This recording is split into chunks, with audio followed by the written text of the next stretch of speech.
Had to stop the stream.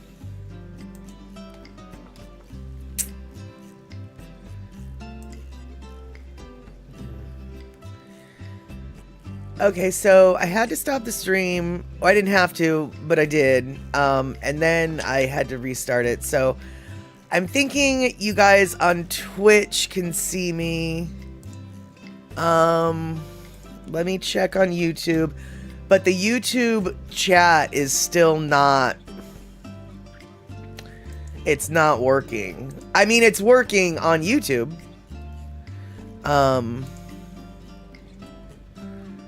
Yeah, okay, so... Gosh, dang it! So, yeah, alright. Alright, so... We are on YouTube, we are on Twitch. Unfortunately, the YouTube people can't see the Twitch talk, and the Twitch people can't see the YouTube talk, which makes me very angry. So, I don't know how I'm going to deal with this, but I'm going to try to figure out how to deal with it. However, before I deal with it, I want to thank you guys for hanging out while we were trying to deal with it, because Katie's aura is right. I booped a button, and it led to ook, which actually I think Shock was just saying, oh, okay, but no, it led to ook. But aloha, Verity, good to see you. I'm sorry that you are coming in at the worst possible time, which is, you know, now. But we were talking about football and why the Seahawks have a number 12 to represent their fan. And let's see here. And then we've got Andre gifting subs. Thank you so much, Andre, for gifting subs to Lady Tie-Dyed, etc. And thank you also, Andre, for gifting the biddies. And let's see here. Twitch is up. Now YouTube is down. Wait, YouTube was up for a minute. No, YouTube is up now. We are Hamajang. And let's see here. Oh, no, ook is what the librarian always says on Discworld. Okay, so I guess ook is what she went to say. And, yes, exactly. Someone failed to pay the tolls at the toll bridge, and so no crossing between Twitch and YouTube, I get. Let's see here. And let's see here. Oh, no, now Molly has to translate the voices that only appear on her screen. That's got to be hard. I thought you were going to say the voices that only appear in my head, and you have to understand I already tell you those voices. So, let's see. What we're going to do now is we're going to... I'm on YouTube. I'm on the YouTube. I'm on, says Verity. I see that Verity is on the YouTube, and she's on, but alas, I have to be on YouTube to see that. And right, Rick's just like, oh, my bad. I needed to refresh the tubes of the UZ tubesies. You guys, technology is hard. But you know what else is hard, dude? Check this out. I know, I am really scattered. Hey, Puzzycat, good to see you. But you know what else is hard, you guys? Yeah, that's right. Here, we're transitioning into something. Check this out. I saw this picture, and I thought that it was kind of cool because, honestly, I don't really have any concept. Did the YouTube's tubes get tied?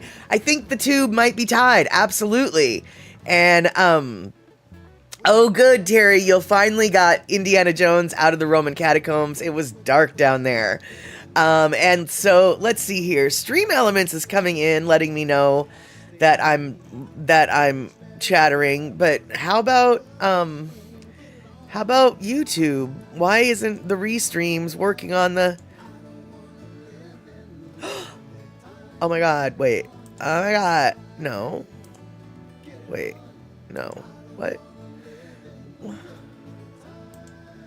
I want them both to be there.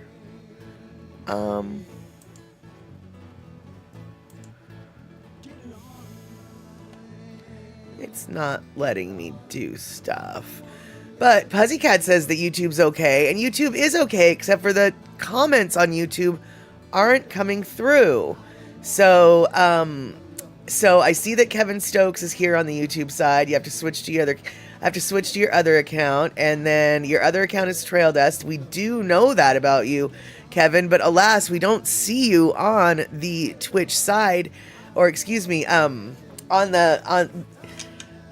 we're not seeing people on both of the platforms like we like. And Rick, is this a black cat session? It always is a black cat session here. Let me prove it to you. Hold on. Oh no! Oh, she knew what I was doing. Oh, she knew what I was trying to do. And she ran away. And now she's coming closer. Hold on. And, let's see here. Piccolati, Palermo catacombs are very creepy with a preserved toddler who looked like a doll. Her face and skin appeared to be in perfect condition. Oh my god, that's not creepy or anything, Piccolati. How did they explain how did that happen? Wow, that's weird. No, Leo hasn't been around, and Leo's not a black cat. I'm trying to sneak the ashes into the video frame, but I need to act casual, so I'm looking in the other direction, and I'm just pretending like I don't have anything that I want to do with her, but I really do. I got you. I got her. All right, there we go. We got ourselves a black cat right now. So this is an official black cat session. And no one knows what chemical concoction was used back in the day to preserve her body so perfectly. Yeah, I mean, that's an impressive chemistry right there. All right, I'll let you go. Just go. There we go. So, all right, she's totally offended. She had to walk away and then come right back. That's how offended she is. And that is exactly it. That is Ashes, all right. Ashes got wide. Knew you were trying to get her. Yep, that's right. And you went to churches in Europe and they all had relics which were usually whole bodies or parts of them, usually in the basement. As a kid, it was a bit scary. Yeah, I bet it was a bit scary. I don't know if I would like that. But, you know, you gotta save the bodies of those that are important, I guess. Or at least they thought so back in the day. And alright, so I'm gonna switch over here. 2 accounts at once give me an echo, just like the voices in your head, says Trail Dust. And Shock's like, I know, right? But here's the scoop, y'all. You can mute one of them, because I do double dip on the broadcast a lot of times, like on Photo Luke or when Andy's show existed. I would watch on both, but I would just keep one of the screens muted. That way I didn't have I just had one less voice in my head. I had fewer voices in my head.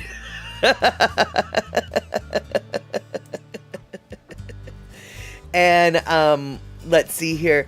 There was another example of perfect preservation in England. A beautiful lady who looked the same as the day she died. Interesting. Weird. And yes, exactly, Piccolati. We've drifted from pigskin to catacombs. We never know. We never know where the scatter's gonna go.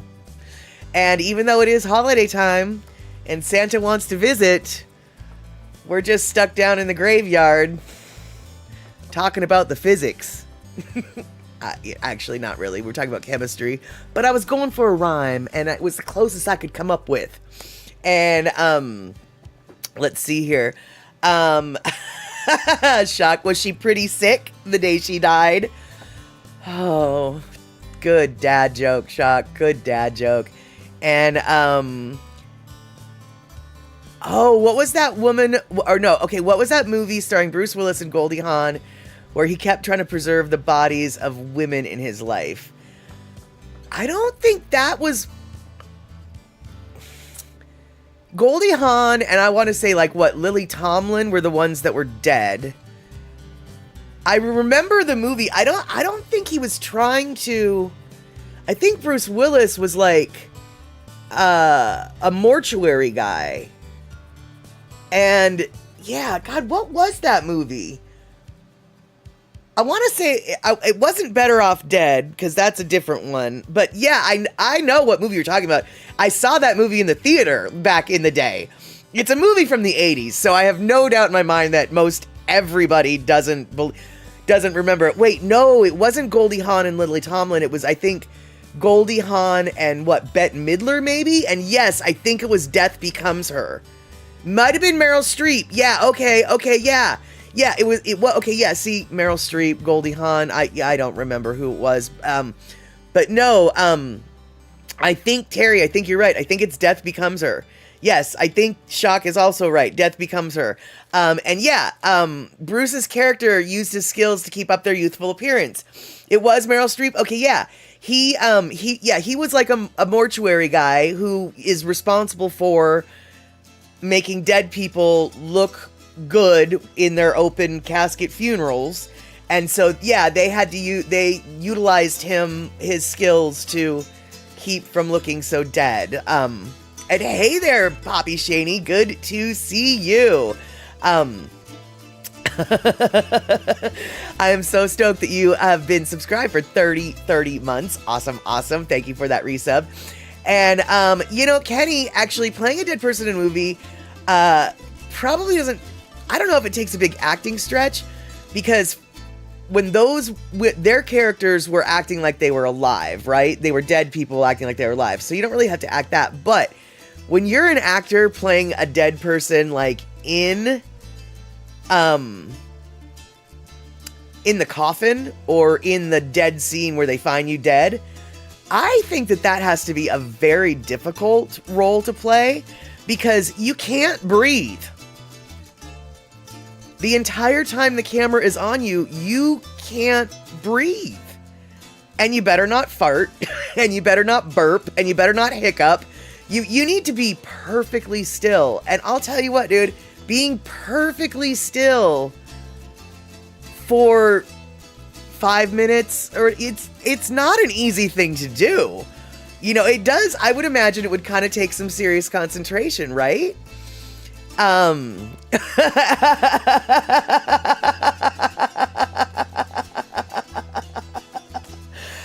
actually, though, no, it does. I wouldn't necessarily say it's an acting stretch, but I do agree. It takes some serious acting skill. It seems like, playing dead would be super easy, but I just am not so sure it would be. I think it would take some good, serious chops. An actor would have to stretch their acting muscles, man. I wasn't really arguing. I was agreeing in a weird way, man. All those people on Law & Order being dead, exactly. That might have just been their, 30 seconds on camera, but still, that was a tough 30 seconds. And Poppy Shaney, no way am I getting into a coffin and playing dead. Exactly. And, by the way, do we know the difference between a coffin and a casket? If you've been here long enough, we do. No, we've discussed the difference between a coffin and a casket. And I'm sure, Andre, so many famous people got their starts as corpses. Exactly.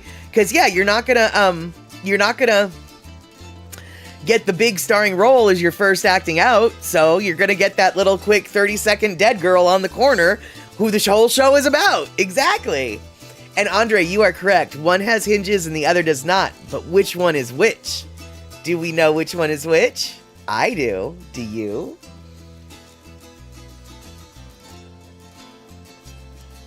Exactly, Quality, the non-speaking first role. Dead girl number 2. Darlene coming in. Green Bay just got 7 points. All right. See, this is... my gut is Green Bay's going to take this. Because here's the deal. With Seattle, every time they're supposed to win, they don't. So yeah. That's how that goes. And, Rick, good to see you. Rick's just noticing Bobby Shaney because he was busy watching the Green Bay Seattle game, which is exactly what I asked him to do. His moderating of the day will be moderating the game instead of us. And that is exactly true. Kenny from the Cove, coffin, casket, it's all the same to the one on the inside. Very, very true. And exactly, Andre, coffins are the ones that have no hinges. Coffins are the ones that the lid removes entirely, and caskets are the one that have the attached lid. So now you know. And, Puzzy Cat, are you sure it was the scariness that got you stiff? I almost married a woman who was a mortician. She scared me stiff, he says.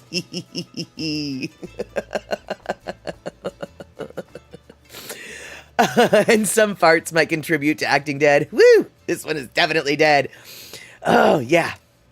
Who died in here, I think, is the proper question. Oh, them. All right, so let's see here. And Darlene concurring, yep, that's my understanding of the difference between a coffin and a casket, is one's got the hinges, that's the casket, and one does not, and that's the coffin. Okay, you guys, so, I am gonna switch gears completely right now, and instead of talking about coffins and caskets and catacombs, we're gonna talk about chasing rainbows. That's right.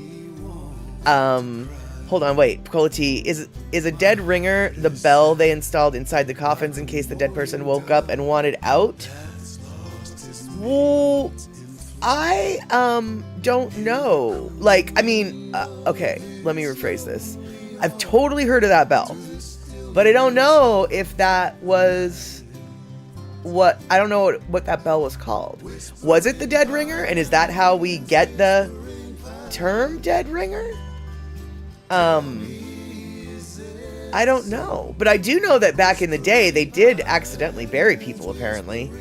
Well, I'm not sure how that happened.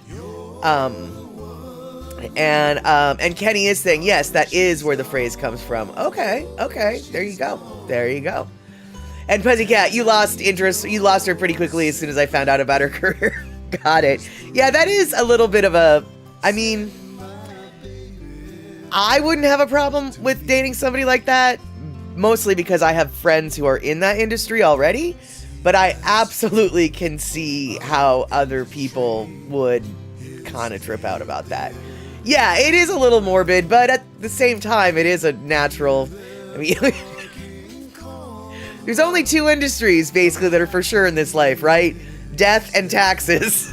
So, at least you knew that she was always going to have a job. Right? And let's see here. Okay, so, Andre, the term dead ringer originates from 19th century horse racing slang. Hold on, wait. Horse racing slang, where a ringer is referred to a horse presented under a false name and pedigree, essentially a substitute horse used to cheat in races. Dead in this context means exact or precise, making dead ringer to signify an exact duplicate of something else. Right, see, that's what I understand what dead ringer means. That's why I was like, I'm not really sure that's how... yeah, I wasn't sure if that was connected to the graveyard bells.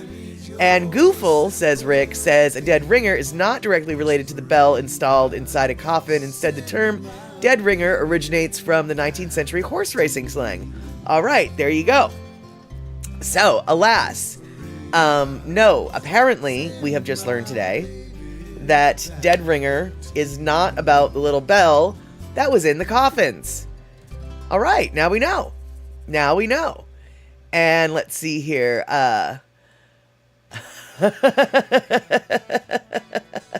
Kenny from the Cove, a guy you used to work with, saw you after you retired, and he said he heard you were dead. You told him, I got better. That's a perfect answer, actually. And, let's see here. And exactly, Andre. I mean, if you like goths, yeah, there are going to be a few forensic anthropologists or a mortician, and even if not, they might own a hearse. Precisely. You and I may know some of the same people.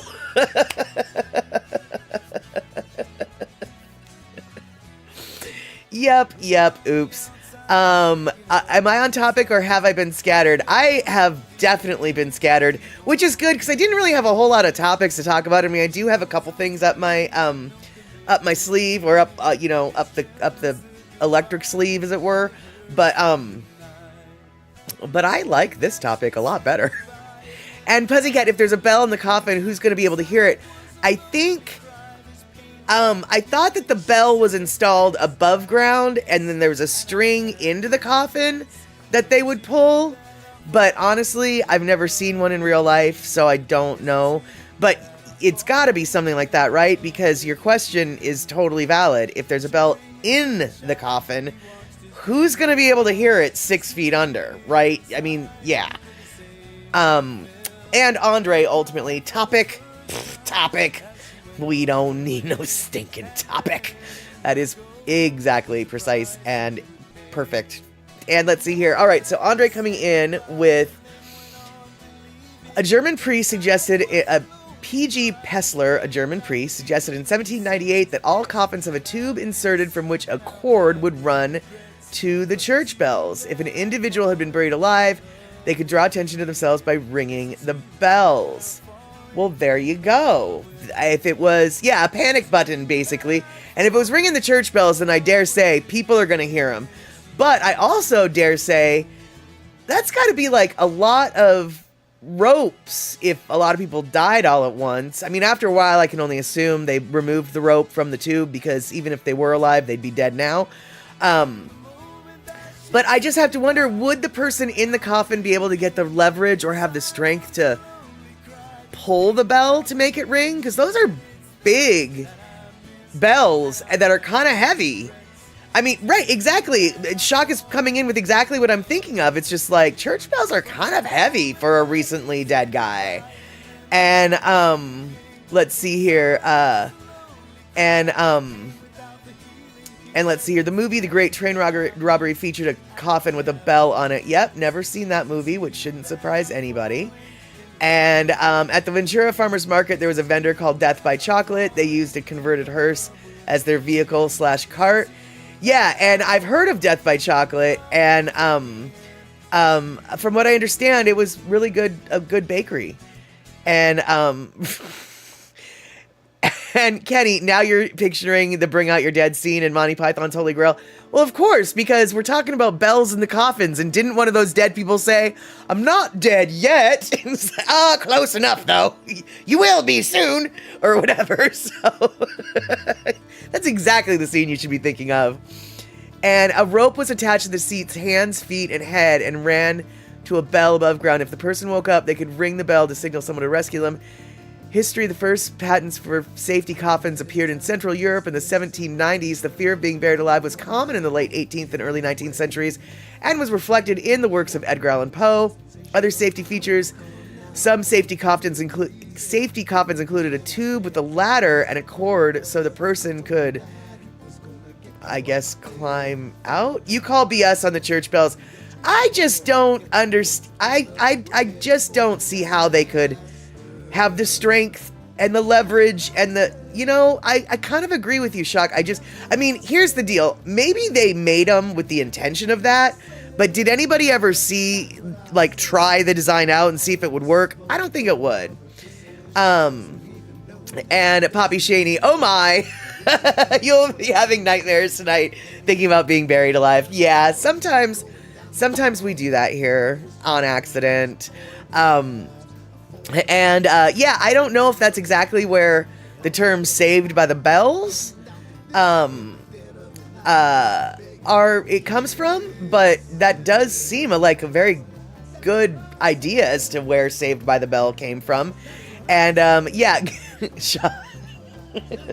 shock. Grave bells ring. Are you listening? In the lane, the snow is glistening. Yeah, there we go. And the church bell suggestion was from that priest. Well, and it's a good idea. But, right, but it's a good idea. I just don't really know if it would work. And Shock is coming in with, I think they need some really good pulleys. Yeah, I think that there would be leveraging systems in place that would need to be in place in order to make this idea work, right? I mean, I don't know. But what I do know is, earlier, Kenny from the Cove, you thought Saved by the Bell came from the world of boxing. That actually makes way more sense. And Andre coming in with support of your thought. Saved by the bell is a phrase originating from boxing slang, where a boxer about to be defeated would be saved by the bell when the bell signaled the end of the round rang, allowing them to survive until the next round. Essentially, the phrase means being rescued at the last minute, which we all knew that, but we weren't sure where it came from, because being buried and saved by the bell sounds like good, but yeah, I'm thinking the boxing thing makes way more sense. And And Pecola tea, yeah, you're saving space and getting cremated. Also, I don't like the idea of worms going in and worms going out. The worms, they're paying pinnacle on your snout, apparently. And then you got to decide when to take the grave off of jingle support. Exactly. I would assume that you would have to, because at a certain point, even if that person was alive, if they weren't able to ring the bell, they're dead by now, right? I mean, and then you have to wonder how much air is in there, so how much time do you have to get. There's a lot of things that I have to worry about here. But one thing that I do, one thing I do know, and Shock is correct, it is time for a musical interlude, and bonus points for a Belle song. Well, I don't have a Belle song. However, I do have a song that almost has the word Belle in it. And as Puzzycat mentioned earlier, Christmas is coming, and all y'all, if you know better, you better believe in Santa, man. Because if you don't believe in Santa, then I don't know what to do with you. So this Lono song, okay, maybe he's not talking about Santa, but still, he just wants you to believe, man. So here we go. Let's listen to some Lono. Boop.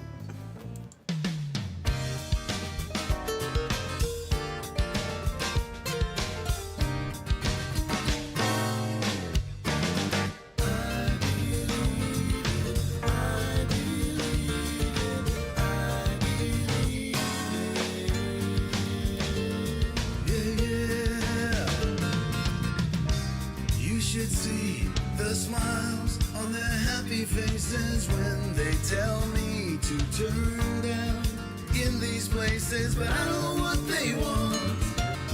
Play the kind of music, then they tell me turn it up. I believe in love, yes, I believe it. I believe in love, I believe in you. Yes, I believe in love, yeah, I believe.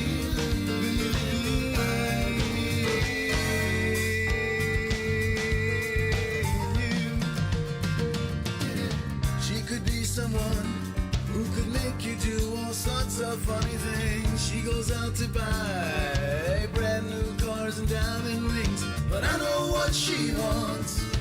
Play her kind of music, then she tells me turn it up.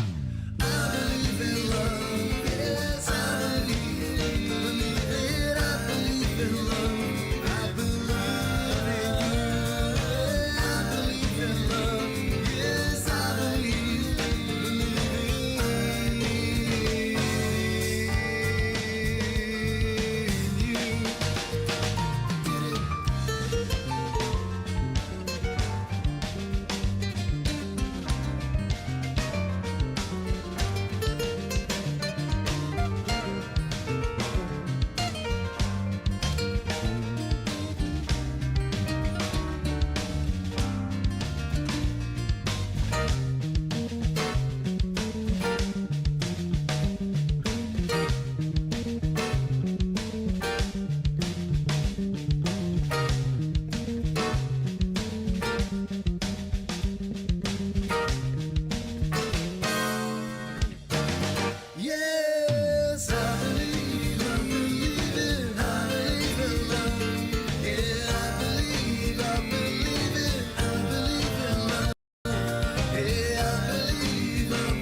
Oops, sorry about that.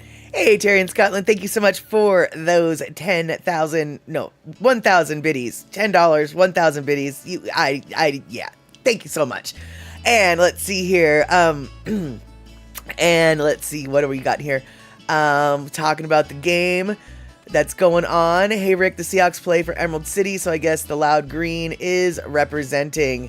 And let's see here. I think every team has to do a game in their Color Rush uniforms. Yeah, I think aren't the Color Rush uniforms on the football, on the NFL, aren't the Color Rush uniforms for their Thursday night games?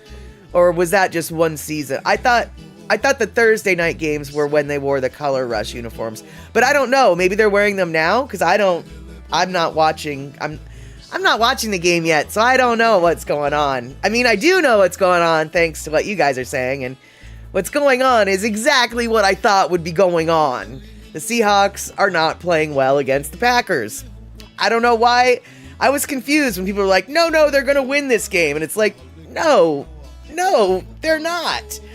And Poppy Shaney, yes. Oh, Color Rush can happen anytime, says Kenny from the Cove. Got it. And Poppy Shaney, I am right there with you. I am really not a fan of the Seahawk Color Rush uniforms either, because they always choose the worst flippin' green. Like, if they had a blue Color Rush uniform, I probably wouldn't bother me so much. But the green, I just, no, I don't like that one. I don't like that one. I know, Rick, it is early, and I also know that the Seahawks are very, very, very much known to, like, come back in the fourth quarter. They really like to wait until the fourth quarter to show you who's going to win or lose that game. And I realize that's a statement that's, like, obvious, because when else would the game end but the fourth quarter? I meant it more figuratively than literally. And, yeah, Terry, absolutely. The fans twice set the Guinness World Record for the loudest crowd noise at a sporting event in the span of a few months. Yes, against San Fran, doesn't surprise me at all. And then, during, I guess, a New Orleans Saints, and this was all in 2013, and if I remember correctly, it was the 49ers game, I think, but I could be making this up. They registered an earthquake under the stadium. The stadium noise and the fans stomping was so intense that it actually triggered the earthquake sensors near the stadium. And so it basically caused an earthquake. I mean, it was minor, and it didn't cause an earthquake, but it literally caused the ground to shake underneath it so much that the earthquake monitors were like, hey, what's going on over there? And it was like, oh, the football game, I guess. And yes, that was the beast mode quake. That is exactly it. And is this their Grinch green uniforms for Christmas? No, well, maybe, Andre, but no, seriously, that is the color of their Color Rush.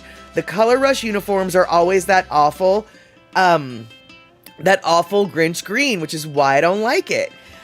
There we go. The Richter scale as an earth tremor. That's what I was trying to talk about. I was just like, the earthquakey skings and the monitors and the graphies that go bouncy bounce, whatever that's called. The Richter scale is what that's called. It registered on the Richter scale. And let's see here. Did you say over? Nothing's over till we say it is. Was it over when the Germans bombed Pearl Harbor?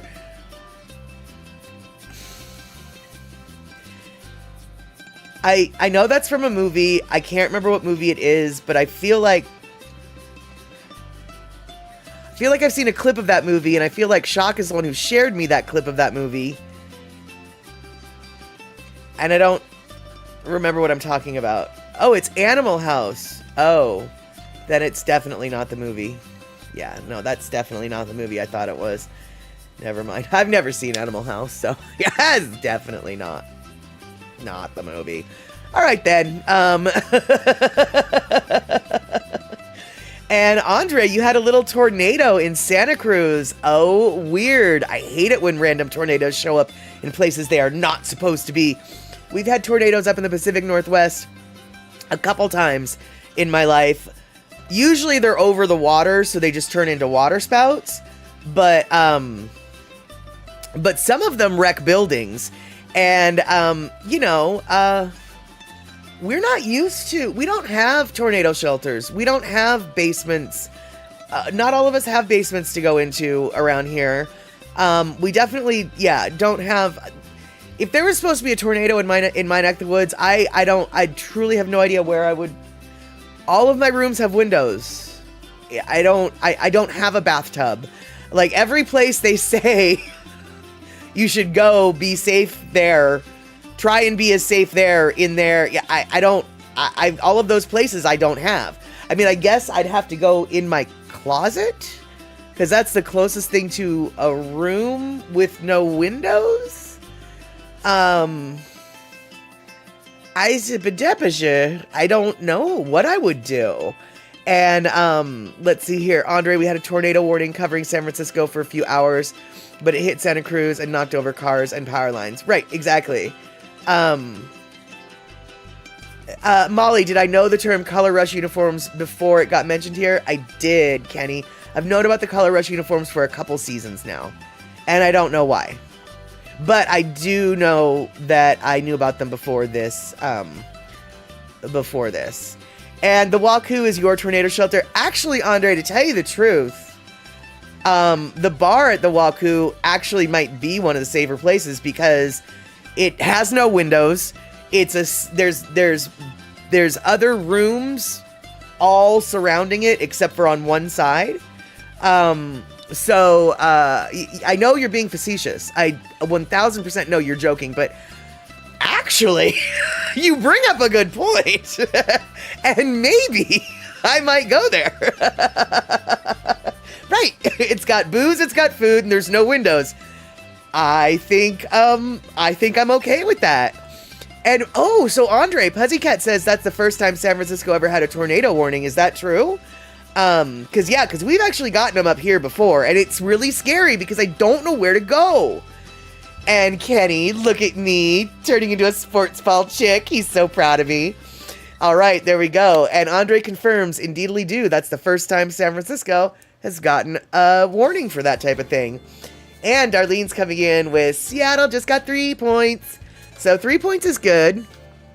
3 points is good. And let's see here, Colty, you're a big football fan, but you'd not heard of Color Rush either. Oh my. I can't believe that I knew something sports ball oriented that some of y'all didn't know. Because I am not that, apparently I'm more sports ball oriented than I realized. There you go. All right then.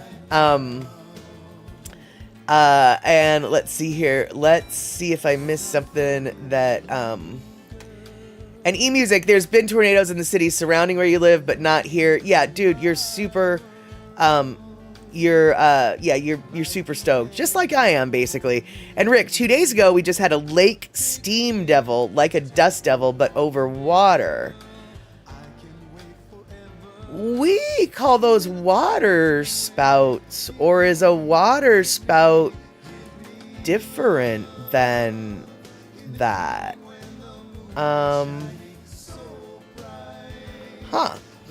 You just handed your sports ball crown to me. That's so funny. So now I'm a sports ball crown wearer and a dumpster queen crown wearer.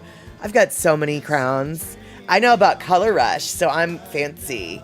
I know about a dumpster in Hawaii, so that makes me fancy. Okay, a water spout is a tornado over water. Okay, yeah, that's what, that's when I was in high school, we had a couple of them in my town, and then recently we had one too. And let's see here, hold on, wait, what? I am way great with my sports knowledge. I am way great. That's exactly it, Poppy Shaney. And let's see here. Yes, exactly. It has to be a trick. And it's a tornado and it makes landfall. Got it. Yeah, and it never quite made landfall. So Steam Devil is just a little wind devil. Okay, so it's not an actual tornado. I get it. Okay. And Kenny from the Cove, you say that the Color Rush hasn't been around for that long, but it has to be around for at least 3 seasons at this point, right? And I truly feel like at one point it was the Thursday games that were Color Rush. But I definitely don't know what I'm talking about. But we're going to learn what I'm talking about because Andre just said the NFL Color Rush was a promotion done in conjunction with NFL and Nike. I did know that part. That promotes so-called, color versus color matchups with teams. Oh no, with teams. All right, color versus color matchups with teams in matching. No, in matching solid color lineups. All right, so many words. I have to start again. I need to stop posting. Hold on, I have to read. So NFL Color Rush was a promotion done in conjunction with NFL and Nike that promotes so-called color versus color matchups with teams in match-up specific uniforms that are primarily one solid color with alternating colored accents, primarily airing on Thursday Night Football. Okay, so I wasn't making that up. I knew that it was a Thursday Night Football at some point. Despite being promoted as color versus color, some games had one team wearing traditional white uniforms, either by choice or out of necessity.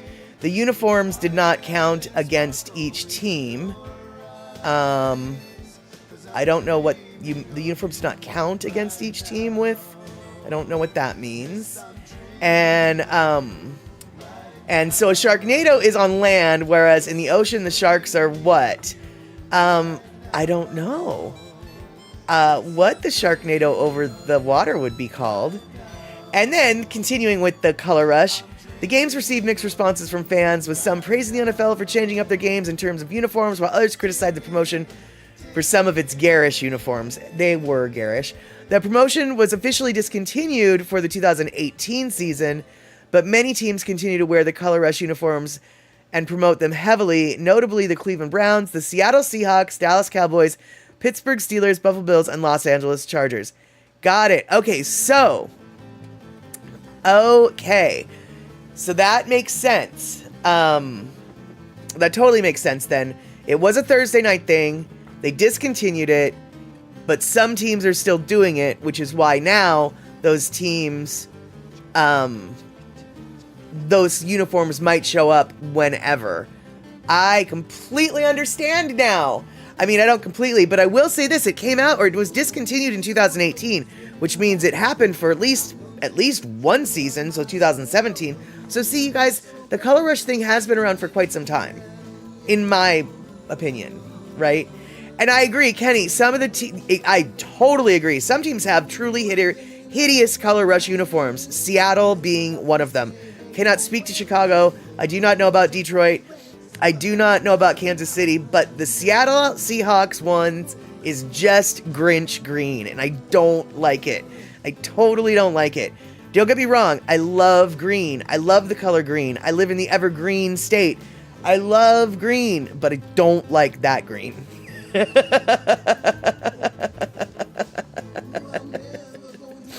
And Shock is saying in sumo, nobody is supposed to wear any colorful mawashi. I don't know if I pronounced that right, but they do it anyway. Well, I don't know about sumo rules and regulations, but I do know that when it comes to the NFL, and I think the NBA as well, actually probably even baseball, if you wear the wrong color flipping shoes, you get a fine. Like, they really dictate. It's like, you've got a stripe on your shoe that doesn't coordinate properly. You're in Uniform Code Violation 1.33 subsection AB part 14 that says your shoelaces have to be the same color as your socks. But your shoelace, only one of them, because you're wearing two different color shoelaces, but only one color sock. Well, that's just a violation right there. Okay, maybe it's not quite like that, but, you know. And, Puzzy, you actually, hold on, wait, what? Puzzy Cat, you've actually seen a shark get sucked up in a water spout, and it went about 1/3 of the way up, and then it flew out and landed in the ocean.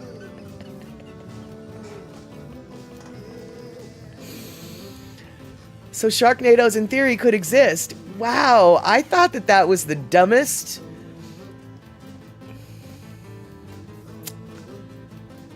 I thought the concept for that movie was the dumbest thing ever. And as it turns out, I mean, just even the concept. But as it turns out, the concept actually was based in a potential realistic thing that could actually... That's funny. All right. Okay.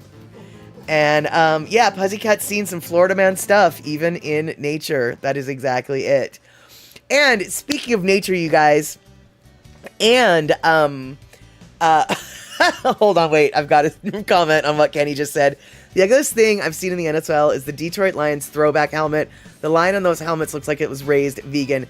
Seriously, Kenny, I don't know if I've seen the uniform that you're talking about, but I do think I have, because I looked at that lion on there. I was like, that looks like a really underfed lion. Like, that was... That's exactly what I thought. So I'm pretty sure I've seen the helmet you're referring to. I don't know if I have, but I'm pretty sure I have. But, yeah, water spouts sound like they definitely can be dangerous, even if they're not including a shark in it. But what isn't dangerous, you guys, what's not dangerous, unless you go in the water for it, is chasing rainbows. And I'm going to share with you this Andy Bumatai video. Yeah, that's right. This video doesn't belong to me. It belongs to Andy Bumatai.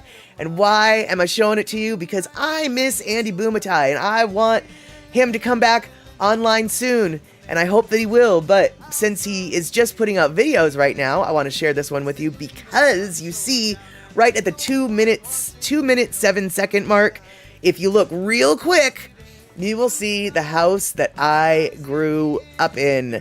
And you will also, along this little trip of chasing rainbows, you will see the road that, of my earliest childhood memories, when we came home from town, this is the road we took. And so I just want to share with you a little Andy Bumatai video as soon as I can find it. Here we go. Let's find it now. Boop.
blue skies today, blue skies in Kiev. Here comes the trade winds blowing away all of the troubles you're feeling today. In Kiev, in Kiev.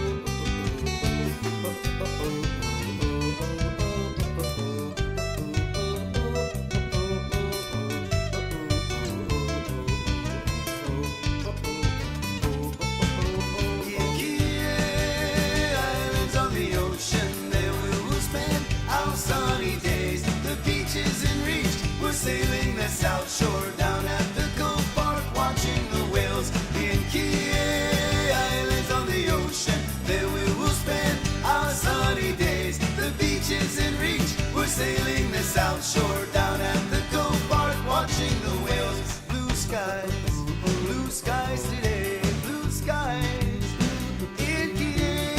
Here comes the trade winds blowing away all of the troubles you're feeling today.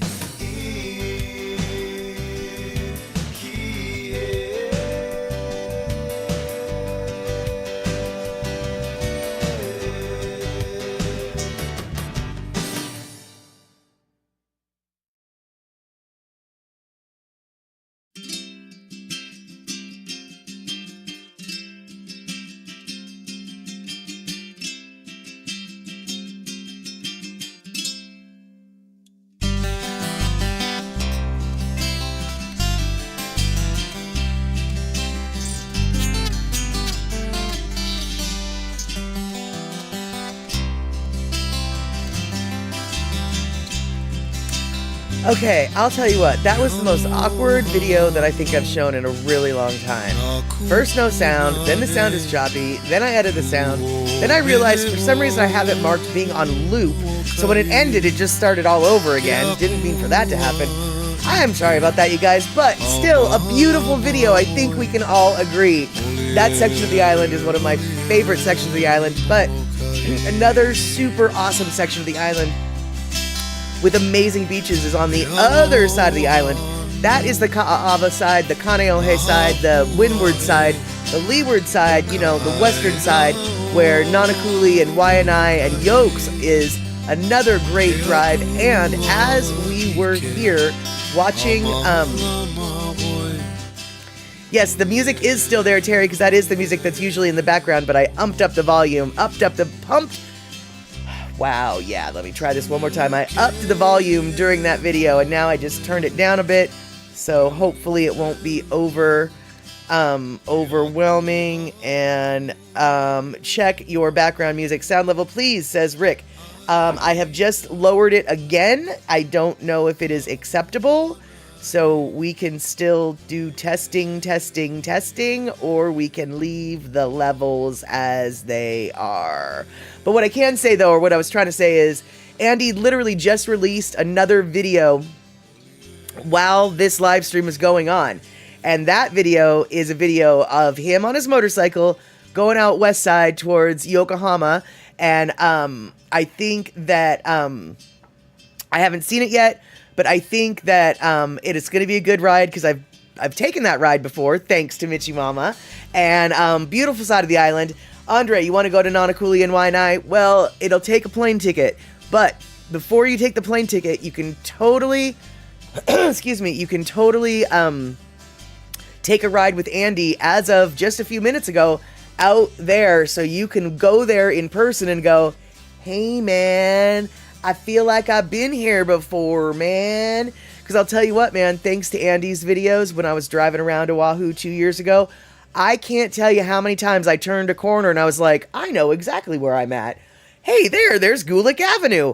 Hey, I know there's, you know, like, no, for real. Andy's videos make you so familiar, and you do get, I mean, I can't speak for what you will get. I got deja vu so many times thanks to Andy's videos. And Pussycat, that was not Lono riding a motorcycle. Lono, I don't think, owns a motorcycle anymore. He's got his Mustang. This was Andy Bumatai's new old Triumph. It's new to him, but it's an older, an older model. But Andy sold his Indian and then decided he was done with motorcycles, sold his Indian, and then he decided that he wasn't done with motorcycles, and so he went and bought a Triumph. And so now we're getting Triumph videos instead of Indian videos.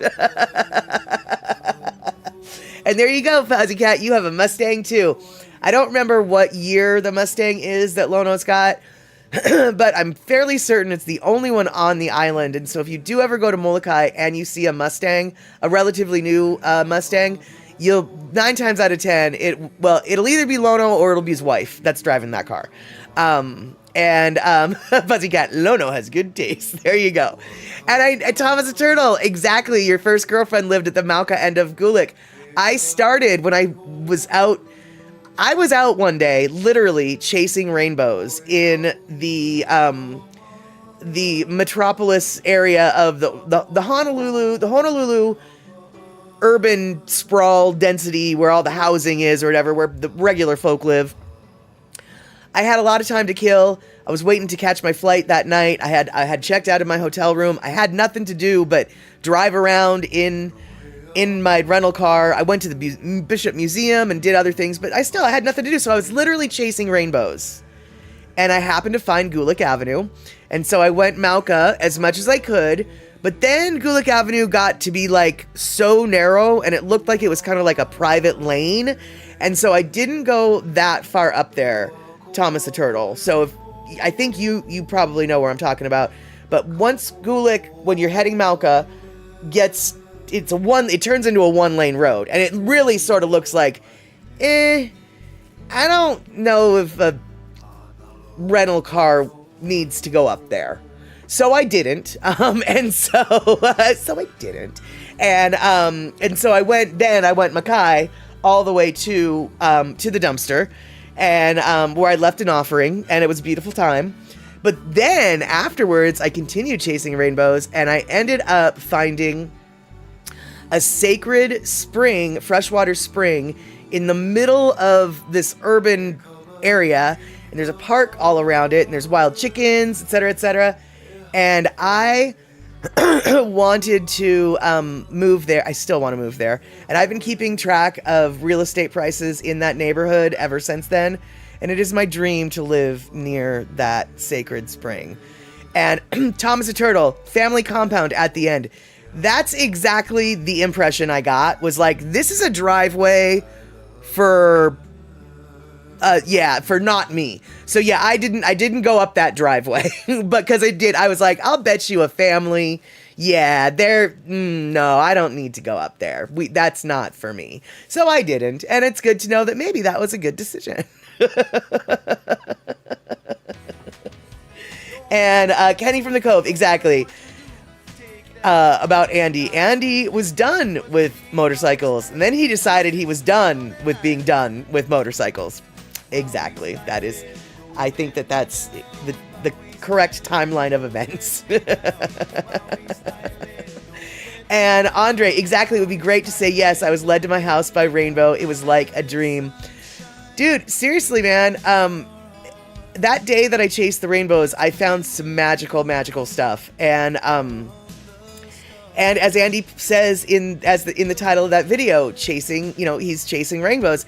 And Oahu is a perfect place to chase rainbows. Actually, I'm pretty sure everywhere on the Hawaiian Islands is a good place to chase rainbows, because even though Molokai is known for being dry and more desert-like than some of the other islands, even Molokai has a fork ton of rainbows.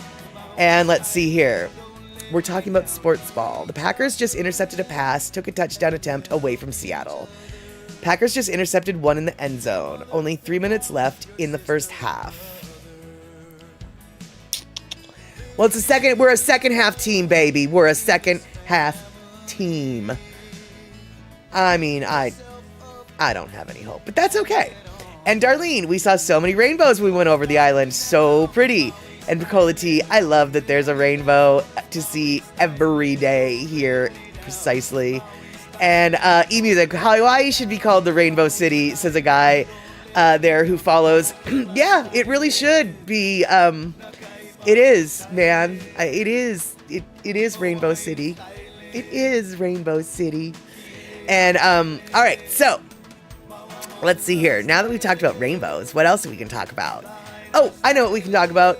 We can talk about Thomas. Kunavai Spring Urban Park has chickens.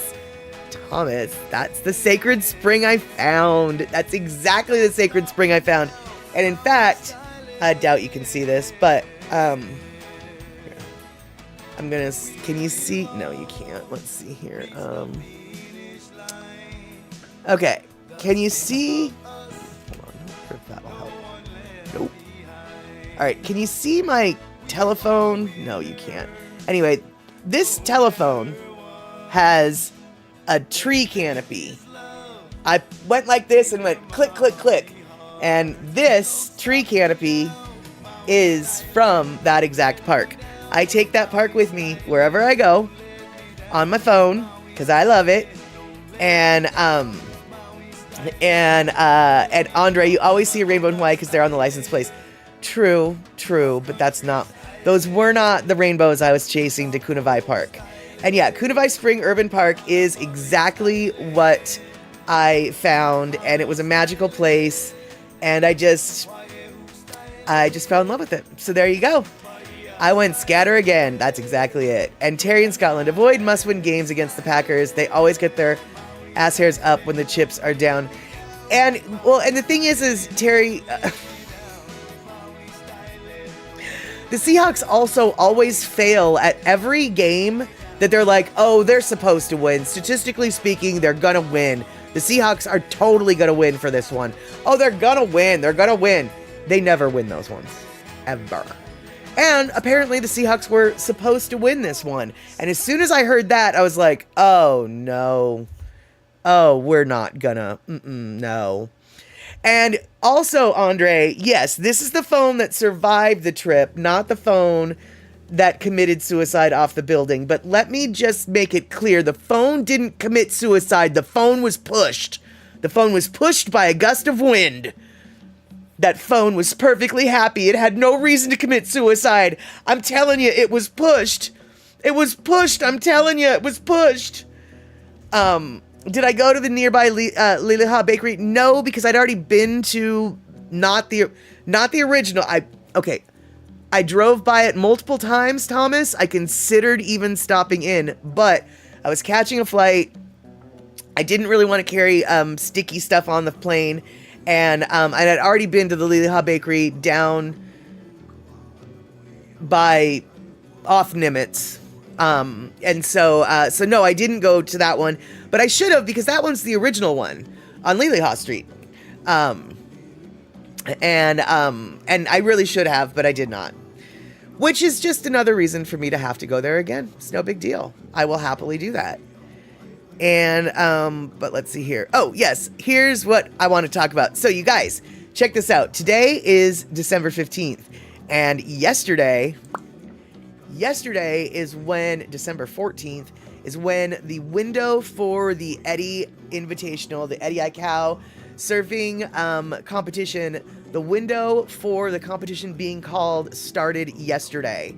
And so from December 14th until March 13th, 2025, we might have another big wave surfing competition happening on the North Shore at Waimea Bay of Oahu.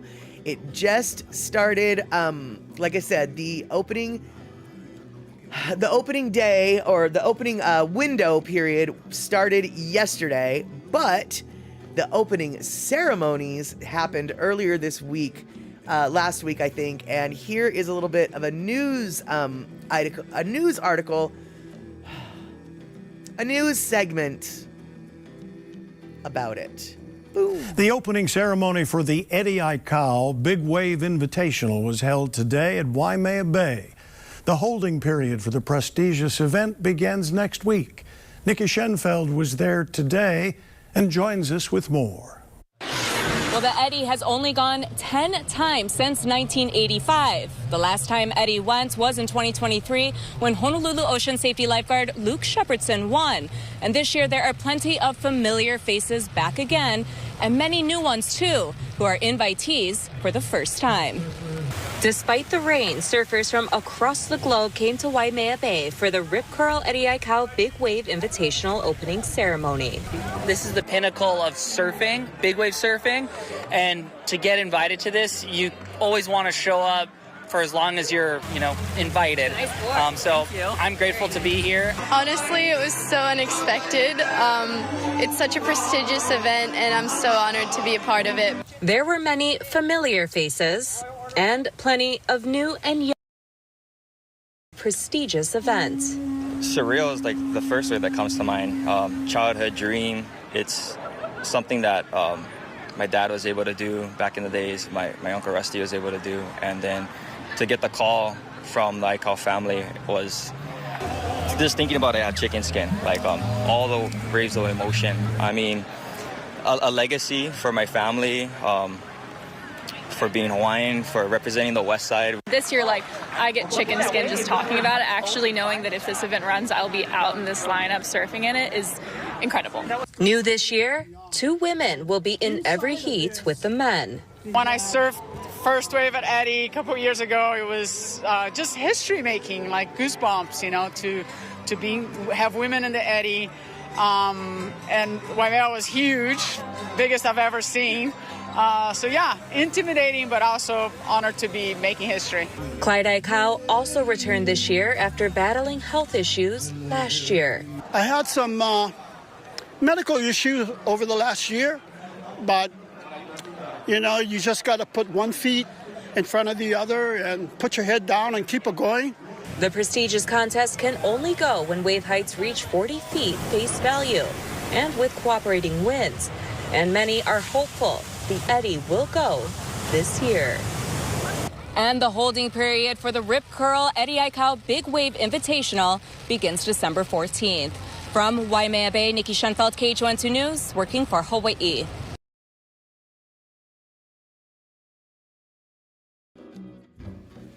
All right, so there we have it. We've got our 2-minute warning coming in from Florida and Virginia, letting me know that we need to wrap it up. So, all right, we're wrapping things up, y'all. We're going to see each other next Wednesday, I hope, 5 p.m. Pacific time. Hopefully by then, I'll figure out what I need to figure out with the stupid chatting. I'm so sorry, YouTube people, that you're not coming through, and it just makes me very angry. Very, very angry. And let's see here. Rick coming in. Check out the new live stream camera. Watching Waimea Bay 24/7. You can see it at this particular YouTube link that he's got linked over there on the, let's see here, on the Twitch side. But let's see if I can do something to help out my... God, there we go. There we go. All right, so I just posted on the YouTube side that link that Rick posted about the 24/7 streaming camera on Waimea Bay, so we can keep our eye on the wave scene out there. And Andre, thank you so much for that gift sub to Martinella Z 2807. All right, so it's 6:30 now. Let's see each other Wednesday, 5 p.m. West Coast time. And you know what I'm going to do right now, you guys? You know what I'm going to do? That's right. Ashes is going to say bye to everybody, too. There we go. She's going to say goodbye to me. Goodbye to you. There you go. Boop, boop, boop. All right, cool. And hold on. I think I can do it. Hold on.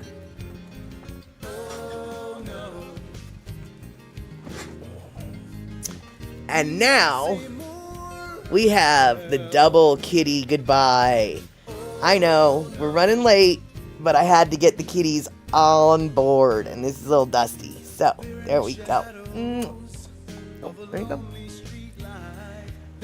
Okie doke. All right, we will see each other Wednesday. Have yourself a great start of the week, and happy holidays. Keep cozy, and go outside and check that full moon, because apparently it's a full one and it's a cold one.